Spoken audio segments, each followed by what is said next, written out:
Assalamualaikum warahmatullahi wabarakatuh.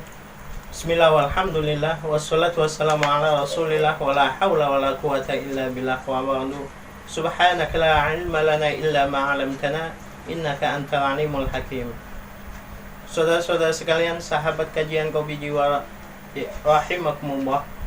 Pada kesempatan kali ini insyaallah kita masih meneruskan pembahasan tentang zikir yang merupakan salah satu perangkat yang disyariatkan oleh Allah Subhanahu wa taala kepada kita umat Islam untuk memperbaiki diri kita, ya. Dimana ketika ibadah zikir ini kita lakukan dengan baik, insya Allah akan mengeluarkan unsur-unsur negatif dari diri kita. Kemudian insya Allah akan Allah ganti dengan unsur-unsur yang positif. Salah satunya seperti yang sudah saya jelaskan pada pertemuan sebelumnya, yaitu kalimat-kalimat yang diajarkan oleh Rasulullah SAW. Ya, Subhanallah wa bihamdi subhanallahil azim, atau biasa juga diucapkan dengan subhanallahi walhamdulillah, ya. Ketika kita mengucapkan ini dengan penuh penghayatan, kemudian kita membiasakannya, insya Allah akan banyak unsur negatif yang akan keluar dari jiwa kita, ya, dari diri kita. Unsur-unsur seperti sifat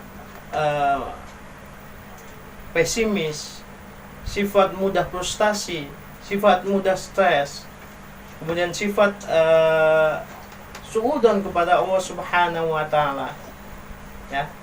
Bahkan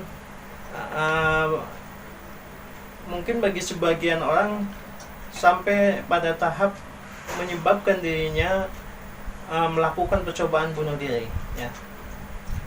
Nah, insya Allah dengan melakukannya dengan baik, kemudian kita membiasakannya dengan penuh penghayatan, insya Allah akan berganti menjadi unsur-unsur yang positif, ya. Unsur sabar, unsur tawakal, ya, unsur optimis dalam menjalani hidup ini, ya. Kemudian unsur husnudzon billah, husnudzon, berbaik sangka kepada Allah Subhanahu wa taala, dan lain sebagainya. Saudara-saudara sekalian, kalimat subhanallah walhamdulillah ini juga sering digabungkan dengan kalimat yang lain, ini subhanallah walhamdulillah wala ilaha illallah wallahu akbar, ya. Jadi setelah kita mengakui, ya, kemahasucian Allah Subhanahu wa taala, ya, termasuk terhadap apa yang kita terima, ya, apa yang kita rasakan, apa yang kita alami dalam hidup ini, ya. Kemudian kita bersyukur, maka akan muncul wala ilaha illallah, dan tidak ada Tuhan. Di sini Allah menggunakan kata ilah, Tuhan yang patut disembah, ya. Kenapa patut disembah? Karena Allah maha sempurna, ya. Allah maha suci, Allah maha agung, dan lain sebagainya, sifat-sifat mulia Allah lainnya. Kemudian juga dilanjutkan dengan wallahu akbar, ya. Subhanallah walhamdulillah wala ilaha illallah wallahu akbar, dan Allah maha besar, ya. Kita mengakui kemaha agungan Allah. Saudara-saudara sekalian, agar zikir kita, ya, atau yang kalimat-kalimat yang kita baca ini lebih maksimal dalam mempengaruhi diri kita, ya, sehingga ke depan mudah-mudahan kita menjadi insan-insan yang lebih baik, ya. Maka sering saya tekankan, ini berlaku untuk semua hal yang saya sampaikan, termasuk semua jenis ibadah, kemudian istighfar, ya. Upayakan supaya kita melakukannya, bahwa ini adalah proses pendekatan kita kepada Allah Subhanahu wa taala, ya. Sebagai proses penghambaan kita kepada Allah Subhanahu wa taala. Semakin dekat seseorang kepada Allah Subhanahu wa taala, maka doa-doanya insya Allah lebih mustajab, ya. Di dunia kita saja, kalau kita belum kenal dengan orang, kemudian dia tiba-tiba datang untuk meminta, ya, ada kemungkinan tidak kita beri, ya. Tapi kalau kita sudah kenal dekat, ya, sudah seperti saudara, ya, kemudian dia datang, walaupun dia belum menyampaikan permohonannya, tapi kita tahu bahwa dia lagi membutuhkan, ya, kemungkinan besar akan kita beri. Dan demikian pula dengan kita dengan Allah. Semakin kita dekat dengan Allah Subhanahu wa taala, walaupun terkadang kita nggak meminta, Allah akan berikan, ya, makhrajan, jalan keluar dari kesulitan yang dihadapi. Inilah yang diisyaratkan oleh Allah Subhanahu wa taala dalam surat Al-Baqarah, wa idza sa'alaka ibadi anni fa inni qarib ujibu da'watad da'i idza da'ani falyastajibu li, ya. Ketika hamba-hambaku bertanya kepadamu wahai Muhammad tentang aku, fa inni qarib, maka katakan aku ini dekat.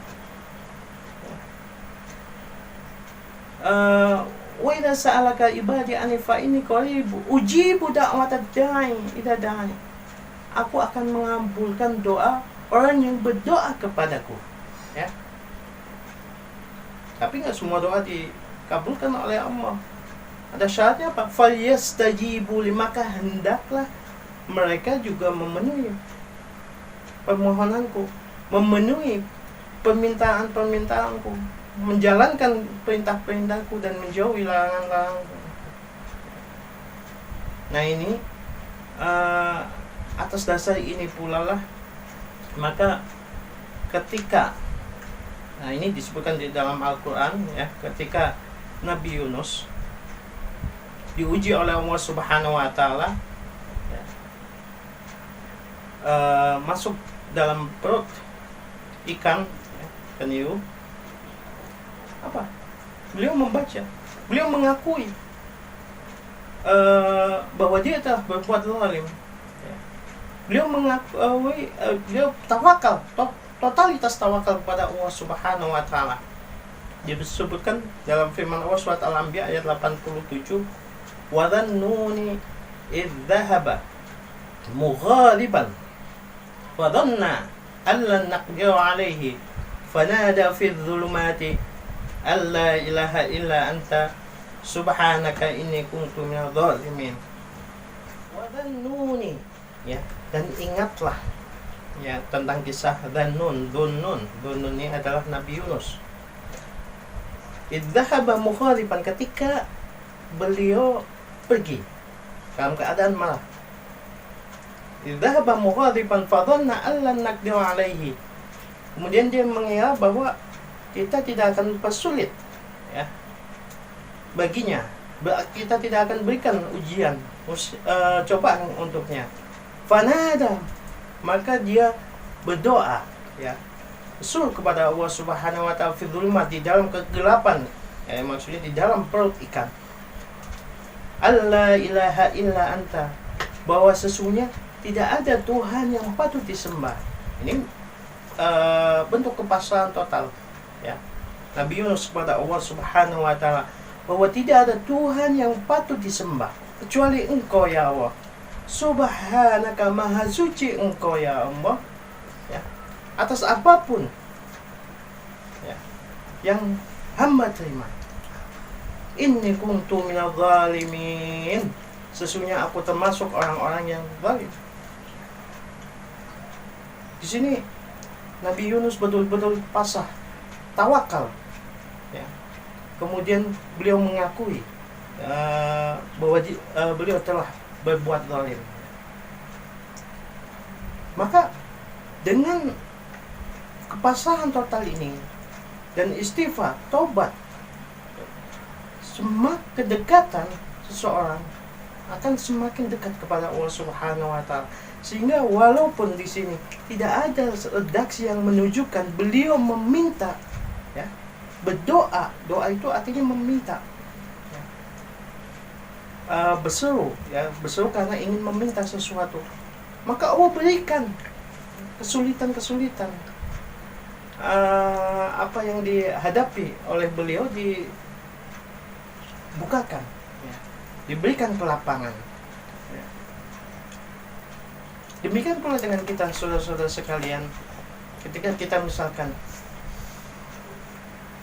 diberitahu oleh seseorang untuk membaca doa Nabi Yunus ini, la ilaha illa anta subhanaka inni kuntu minadh dhalimin, di mana pada saat itu kita sedang menghadapi kesulitan, di mana pada saat itu kita menghadapi satu musibah, satu cobaan, maka ini tujuannya adalah supaya tadi muncul pengakuan dosa kita, muncul kepasahan total kita kepada Allah Subhanahu wa taala, sehingga akan membuka tabir-tabir yang menutupi hubungan kita antara Allah Subhanahu wa taala, yang menutupi kedekatan kita kepada Allah Subhanahu wa taala, sehingga potensi atau kemungkinan terkabulnya doa kita akan semakin besar, ya. Jadi bukan karena bacaannya, tapi betul-betul karena tadi kedekatan kita dibangun, ya, dengan bacaan tersebut, ya, dengan kepasahan total kita kepada Allah Subhanahu wa taala. Demikian pula dengan dzikir atau istighfar, ya. Ketika ada ayat ataupun hadis yang menjelaskan bahwa ada hikmah dengan kita membaca istighfar, dengan membaca dzikir ini, itu sejarahnya tadi karena dengan bacaan seperti itu. Jadi bukan karena bacaannya, sekali lagi hakikat bukan karena bacaannya, ya, tapi karena dengan bacaan itu kedekatan kita kepada Allah Subhanahu wa taala dibangun, ya, sehingga doa kita akan lebih mustajab.